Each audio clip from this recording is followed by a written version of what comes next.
प्रामाणिक समाधान। गुरुवर नमोस्तु। क्या शरीर के स्वास्थ्य के लिए भावना योग कर सकते हैं? लॉ ऑफ अट्रैक्शन के सिद्धांत से आप परिचित होंगे ही। The secret, the power of subconscious mind जैसी पुस्तकें बाजार में बहुत चली है और ये बड़े चर्चा के विषय बने हैं। उनके कथनानुसार थॉट्स बिकम्स थिंग्स, हमारे विचार साकार होते हैं। जब मैंने इसे पढ़ा और समझा तो मुझे लगा ये सब तो हमारे ही शास्त्रों की बात है।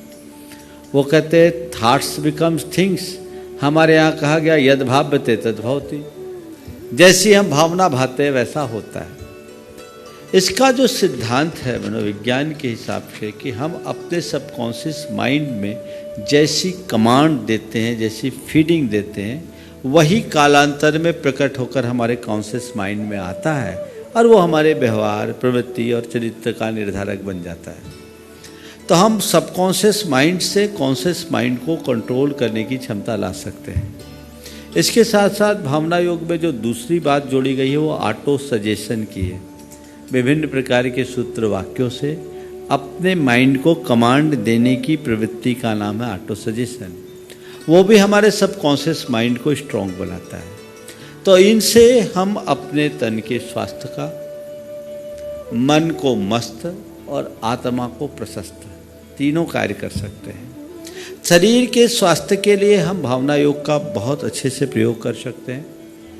मेरे ये एक हाथ को आप देख रहे हैं, मेरे दाहिने हाथ में मुझे इतनी कमजोरी हो गई कि ये पीछे भी मुझे भारी पड़ती थी। ये 2009 की बात है। पीछे का क्या वजन होगा? 200 ग्राम वजन नहीं होगा, लेकिन मैं जब चलता था तो मुझे भारी लगती थी। डॉक्टरों के सलाह से MRI हुआ, पता लगा एक वेन सूख रही है। डॉक्टर ने कहा इसका कोई भी इलाज नहीं है। हमने कहा भाई ठीक है, जिसका इलाज तुम्हारे पास नहीं उसका इलाज हमारे पास है। ये हाथ मेरा 1.25 इंच पतला हो गया था। मैंने अपने मेंटल रेडिएशन से, उस समय भावना योग शब्द तो नहीं गढ़ा था, लेकिन मेंटल रेडिएशन, ऊर्जा प्रवाह, ध्यान और अपनी भावनाओं से उसे ठीक कर लिया। आज कोई कह नहीं सकता कि मेरा हाथ कहीं वीक है। ये जानकारी लोगों को मिलनी चाहिए, लेकिन फिर भी मैं आपसे भी एक सलाह दूंगा। मैं अभी नहीं चाहता कि शरीर के स्वास्थ्य को केंद्र बनाकर हम भावना योग का प्रचार करें। क्यों नहीं चाहता? ऐसा इसलिए नहीं चाहता कि लोग शारीरिक पीड़ा से प्रेरित होकर के भावना योग का प्रयोग करेंगे, आधे अधूरे तरीके से करेंगे, लाभ हुआ नहीं हुआ, भावना योग को बदनाम कर देंगे, अरे मैंने तो किया, कुछ हुआ ही नहीं। इसलिए मैं कहता हूं मेंटल पीस के लिए लीजिए। एंजाइटी, डिप्रेशन और अन्य इस तरह के जो डिसऑर्डर्स है उसको तो 100% कंट्रोल आप कर ही सकते हैं। जीवन को स्वस्थ, शांत, संयत, सकारात्मक और सशक्त बनाने के लिए भावना योग एक अनूठी साधना है जिसे हमें फैलाना चाहिए। गुरुवर नमोस्तु। क्या भावना योग किसी अनुयोग पर आधारित है? भावना योग अगर किसी अनुयोग में ढूंढोगे तो नहीं मिलेगा, लेकिन मैंने उसे खोजा है।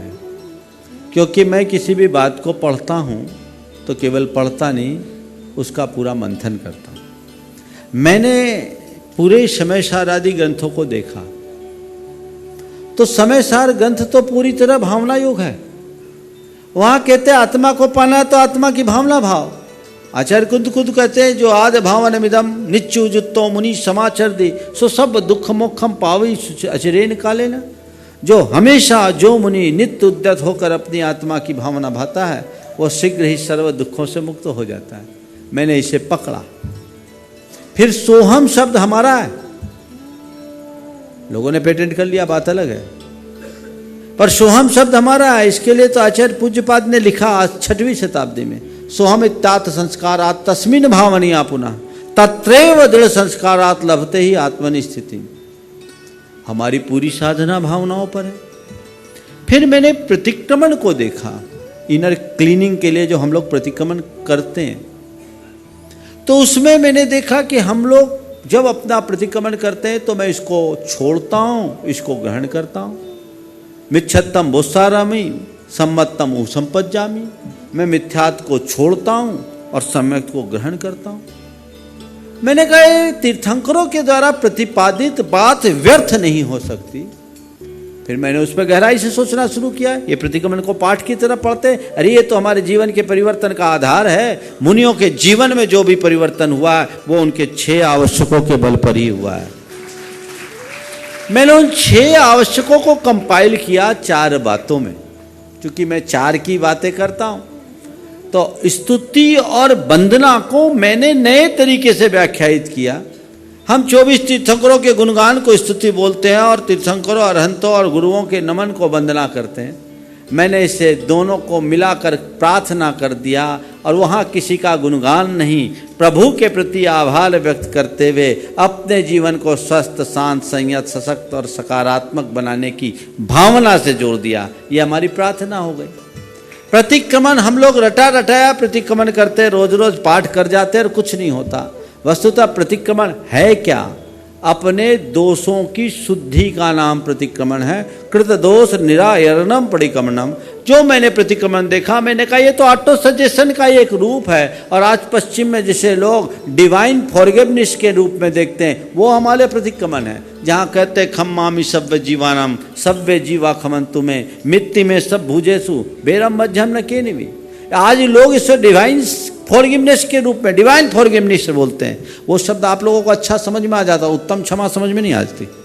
डिवाइन फॉरगिवनेस ये हिंदुस्तान की बलिहारी हो गई आज। तो वो चीज़ें हमारी हैं जो हमारी इनर क्लीनिंग की एक बहुत बड़ी व्यवस्था है।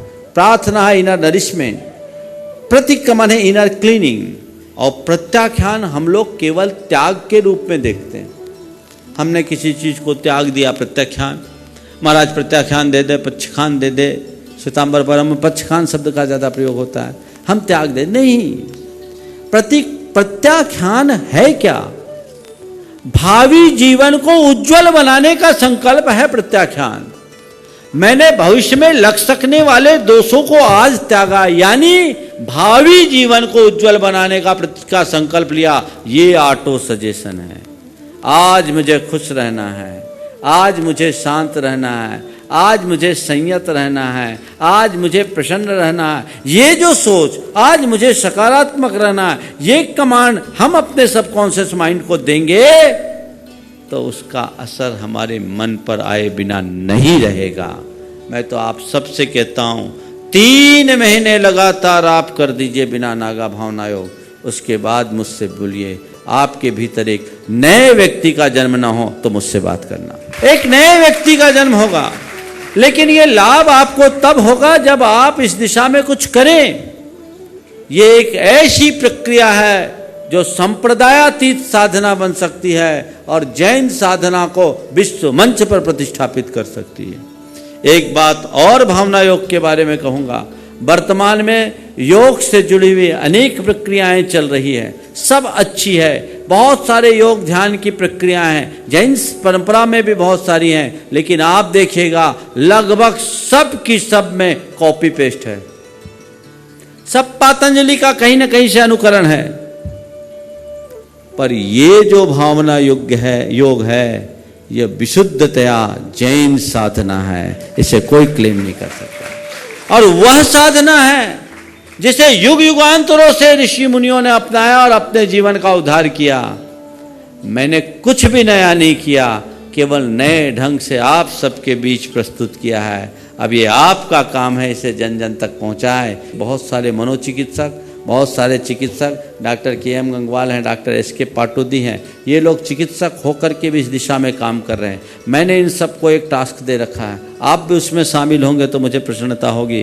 कुछ केस की स्टडी कीजिए, उन केसेस से आप भावना योग निमित्त कराइए और उसका पूरी रिपोर्ट, तथ्यात्मक रिपोर्ट समाज के बीच रखिए। मैं चाहता हूँ जिस दिन मेरे पास ऐसे 100-200 केस की रिपोर्ट आ जाए, तब मैं भावना योग के लिए दृढ़तापूर्वक कहूँगा कि भावना योग से हम शरीर को पूरी तरह स्वस्थ कर सकते हैं। तब करेंगे, और बाकी ये पेटेंट कराने का काम आपका है, हमारे लिए तो परिग्रह हो जाएगा।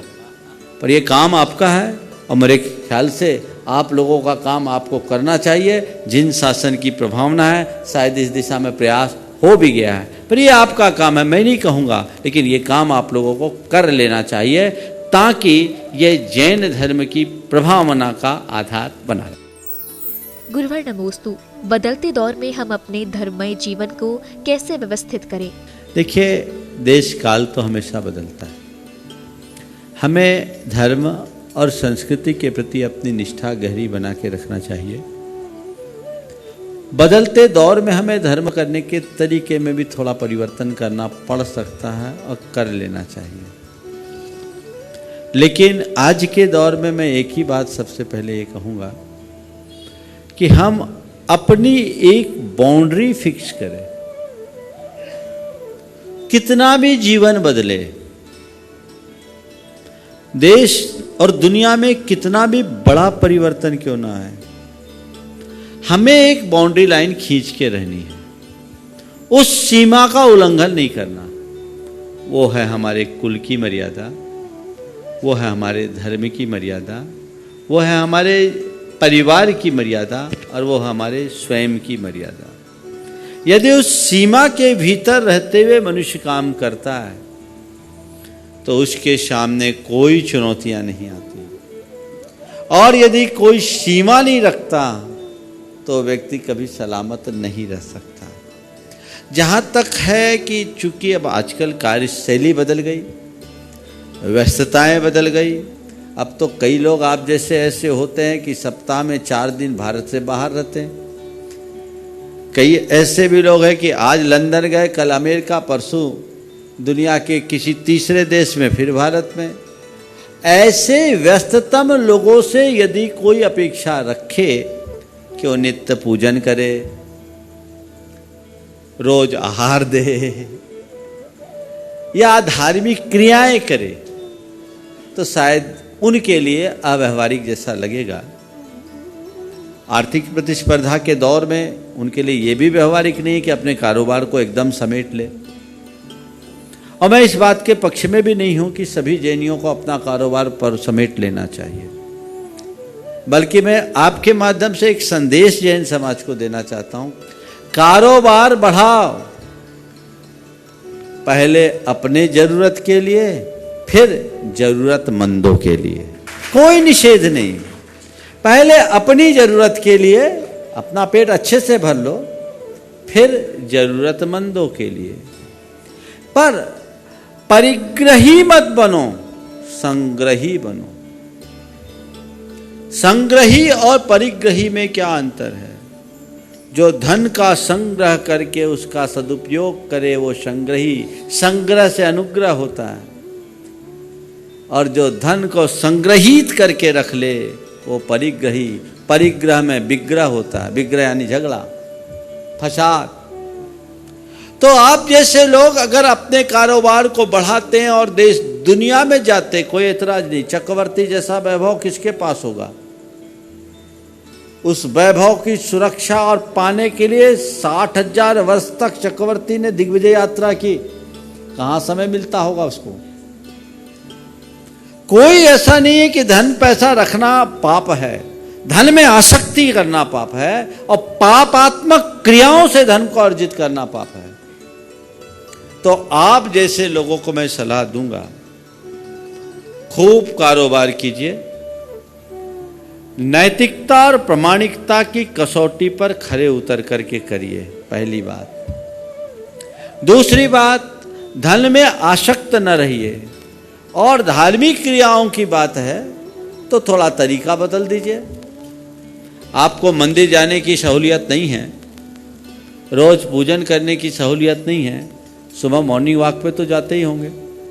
जितनी देर मॉर्निंग वॉक करो, मौन हो जाओ और नमोकार जपते रहो, हो गया तुम्हारा धर्म। मॉर्निंग वॉक का वॉक भी हो गया। बस मौन पूर्वक तुमने मॉर्निंग वॉक किया, उतनी देर तक नमोकार के साथ जियो। देखो तुम कितना अच्छा धर्म कर सकते हो।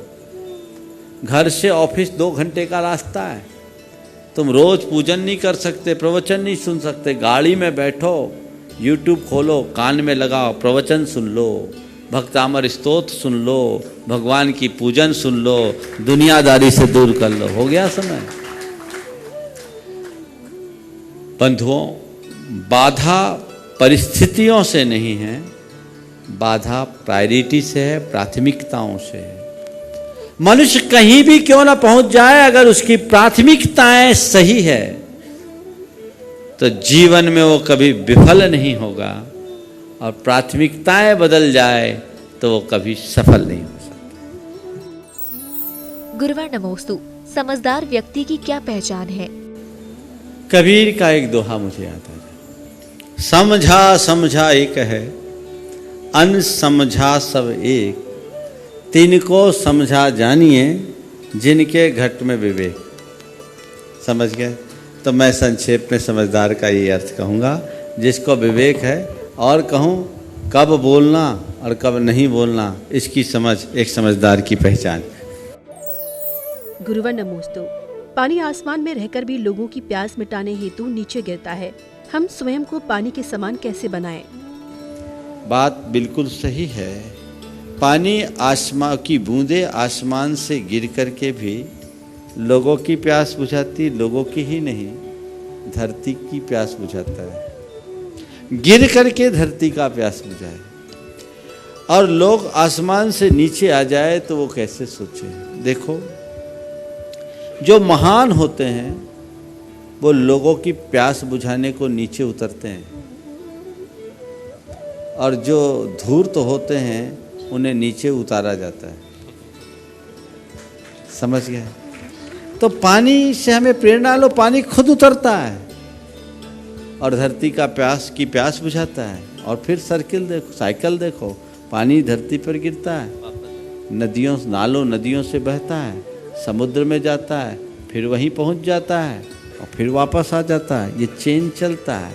तो जिनके अंदर सकारात्मकता होती है, वो कितने भी ऊपर हो, लोक हित के लिए नीचे आते हैं, और जिनके मन में अभिमान और आसक्ति होती है, उन्हें ऊपर से नीचे ढकेला जाता है।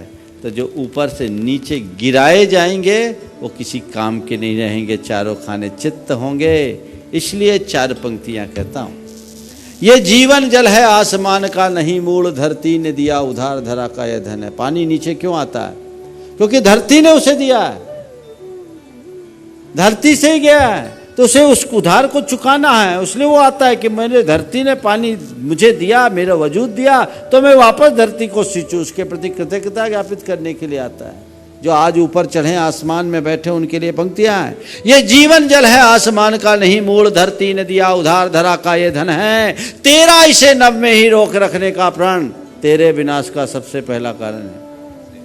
तेरा इसे नभ में ही रोक रखने का प्रण तेरे विनाश का सबसे पहला कारण है। तू इसे किसी भी ऊंचाई पर करे कैद, बहने को तो पर जल नीचे ही आएगा। तू इसे किसी भी ऊंचाई पर करे कैद, बहने को तो पर जल नीचे ही आएगा। उतनी ही होगी उसकी तेज प्रहार, जितना ही ऊंचा उसे उठाया जाएगा। ये जीवन जल है आसमान का नहीं मूल, धरती ने दिया उधार धरा का यह धन।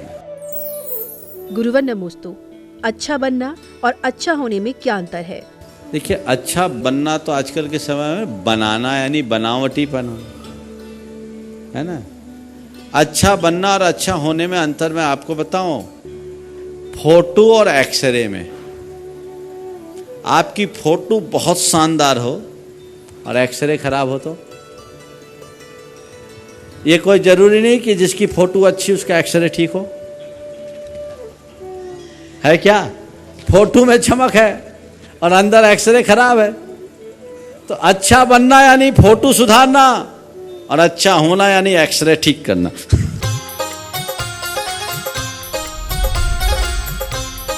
प्रामाणिक समाधान।